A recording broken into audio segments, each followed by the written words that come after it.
Shalom Bapak Ibu semua, peristiwa salib adalah momen puncak dalam karya keselamatan Kristus. Nah, pada waktu saya mengatakan perkataan Tuhan Yesus Eli, Eli lama sabachthani sesuai dengan Matius pasal yang ke-27 ayat 46, itu menunjukkan keterpisahannya dengan Sang Bapa yang dikasihinya sejak semula. Banyak orang yang memberikan respon dengan statement bahwa doktrin Tritunggal yang saya pahami itu cacat Bapak Ibu. Ketika saya mengatakan bahwa Tuhan itu mati, saya dikatakan tidak paham doktrin Tritunggal, karena doktrin Tritunggal yang saya pahami adalah Tritunggal yang cacat. Nah, untuk itu Bapak Ibu, diperlukan pemahaman yang benar agar kita tidak salah memahami sifat dan karakter Allah. Dan saya berharap Anda jangan buru-buru dulu berkomentar sebelum menonton dan memahami semua video edukasi dalam channel ini. Saya berharap Anda bukanlah seperti teologi maling atau pemulung yang sudah berkomentar dahulu tanpa memahami teks dan konteks serta video yang saya sampaikan ini. Nah, kita mempercayai Tritunggal Bapak Ibu, Allah yang bisa dibedakan menjadi Bapa, Anak, dan Roh Kudus, tetapi tidak dapat dipisahkan dalam hal entitas keilahiannya. Pribadi-pribadi dalam Tritunggal memiliki entitas keilahian yang tidak terpisahkan, seperti yang disampaikan oleh Tuhan Yesus dalam Yohanes 10 ayat 30. Itulah sebabnya dalam beberapa video sebelumnya saya sudah sampaikan bahwa keterpisahan Sang Anak dengan Sang Bapa pada peristiwa salib bukanlah keterpisahan esensial dan entitas dalam keilahian, tetapi dalam hal hubungan karena Sang Anak menanggung dosa-dosa kita. Ketika Tuhan Yesus berseru Eli, Eli lama sabachthani di salib, itu mengungkapkan pengalamannya sebagai pribadi yang utuh dengan natur ilahi dan manusiawinya menanggung dosa umat manusia. Dan itu sesuai dengan 2 Korintus pasal yang kelima ayat 21 Bapak Ibu. Kalau kita baca, dia yang tidak mengenal dosa, dia di sini adalah Kristus, telah dibuatnya menjadi dosa karena kita, supaya di dalam dia kita dibenarkan oleh Allah. Lebih jelasnya lagi di dalam Alkitab khusus Murtadin, Allah sudah membuat Al-Masih diperlakukan seperti orang berdosa demi menanggung dosa kita, meskipun Al-Masih sendiri tidak pernah berdosa. Allah melakukan itu agar kita yang bersatu dengan Al-Masih dapat dibenarkan di hadapannya.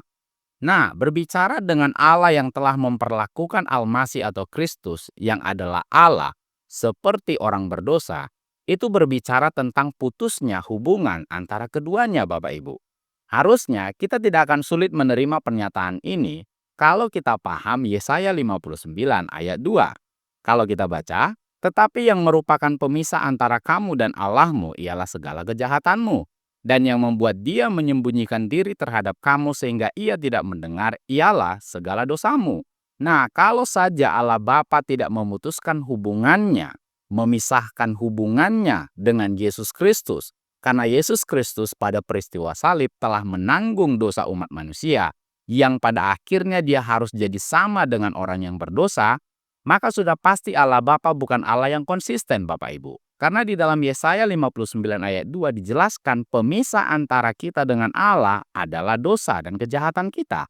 Nah, Tuhan Yesus dalam posisi dia yang menanggung dosa, disamakan dengan orang yang berdosa, dia harus terpisah dari Sang Bapa. Dan inilah menjadi salah satu dari implikasi ayat yang menyatakan, karena begitu besar kasih Allah akan dunia ini sehingga ia mengaruniakan anaknya yang tunggal, supaya setiap orang yang percaya kepadanya tidak binasa melainkan beroleh hidup yang kekal.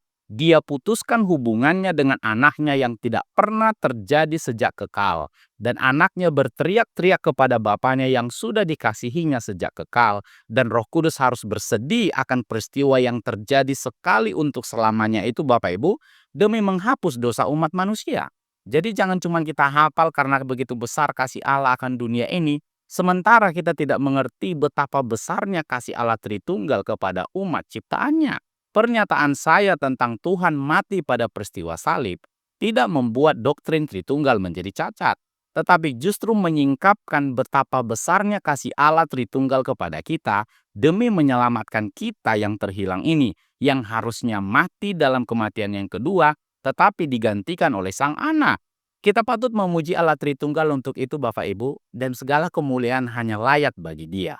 Kalau ada orang yang mengatakan doktrin Tritunggal saya cacat, ketika saya katakan Tuhan mati pada peristiwa salib dalam artian keterpisahan Sang Anak dengan Sang Bapa, Dalam hal hubungan, saya justru ragu dengan pemahaman orang itu tentang kasih Allah Tritunggal dan hubungannya dengan doktrin keselamatan Kristen yang alkitabiah, Bapak Ibu. Kalau saja hubungan sang anak dan bapa tidak terpisah karena dosa-dosa kita yang sudah Yesus tanggung, itu akan membuat Allah menjadi tidak konsisten. Jadi saya ingatkan kepada Bapak Ibu semua yang memberikan komentar-komentar yang tidak penting dan tidak berbobot dalam channel ini. Jangan ragukan kapasitas pemahaman dan keilmuan saya tentang teologi Kristen, meskipun saya adalah seorang murtadin. Allah Bapa meninggalkan Yesus dalam arti hubungan.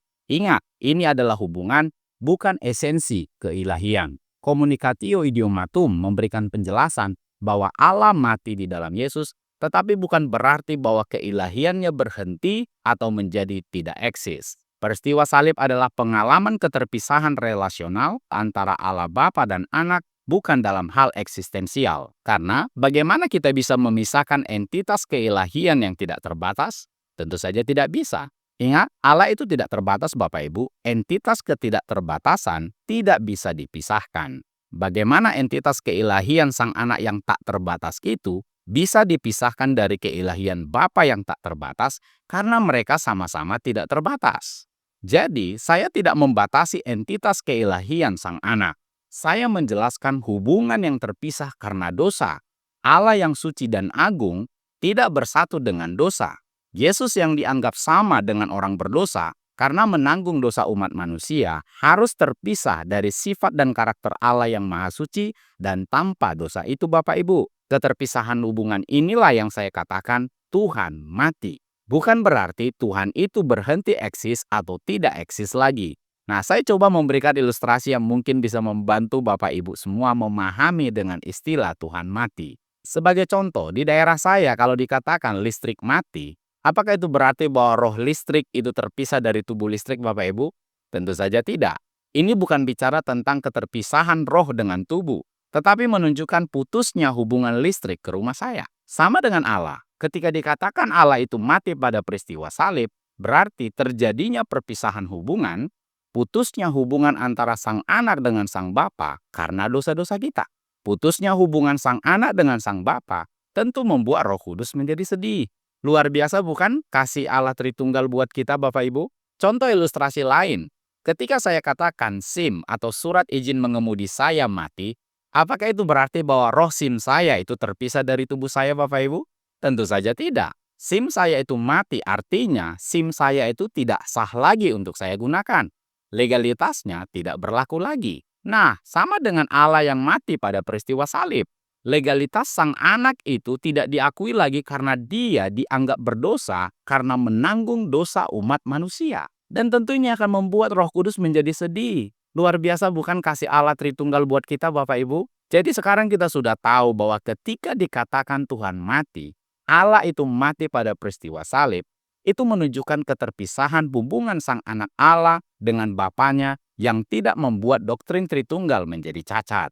Itu adalah keterpisahan hubungan, bukan entitas keilahian atau eksistensi keilahian yang tak terbatas itu. Justru kalau sang anak yang sudah menanggung dosa-dosa manusia, kalau tidak terpisah dari sang Bapa, itu akan membuat Allah kita menjadi tidak konsisten. Dia melanggar firman-Nya sendiri, karena itu sudah disampaikan di dalam kitab Yesaya, dan tentu dalam kitab-kitab Nabi yang lain juga, Bapak Ibu, bahwa pemisah antara kita dengan Allah adalah dosa dan kejahatan kita. Keterpisahan sang anak dengan sang Bapa berkenaan dengan sifat dan karakter Allah yang kudus dan suci yang tidak bersatu dengan dosa dan kejahatan. Kristus menanggung dosa kita, disamakan dengan orang yang berdosa, harus terpisah dari Allah. Oleh sebab itu, Bapak Ibu, terpujilah Bapa yang kita kenal di dalam anaknya, Tuhan kita Yesus Kristus, dan karena bimbingan daripada Roh Kudus, betapa besar dan dalamnya kasih-Nya kepada kita, manusia yang ditebus ini, Bapak Ibu. Doktrin Tritunggal tidak akan pernah cacat ketika kita memahami sifat dan karakter Allah yang suci yang tidak bisa bersatu dengan dosa, dan kita memahami yang tak terbatas itu tidak akan mungkin dipisahkan. Demikian yang bisa saya sampaikan, Bapak Ibu. Semoga menjadi berkat dan menambah pengetahuan dan wawasan kita semua. Jika Anda terberkati dengan konten-konten edukasi dalam channel ini, mari dukung terus channel ini, Bapak Ibu, supaya tetap eksis dan mengedukasi banyak orang. Channel tidak biasa, channel edukasi Kristen dan murtadin bagi kemuliaan Kristus di Indonesia maupun di bangsa-bangsa. Jangan benarkan yang biasa, tapi biasakanlah yang benar. Tuhan Yesus memberkati.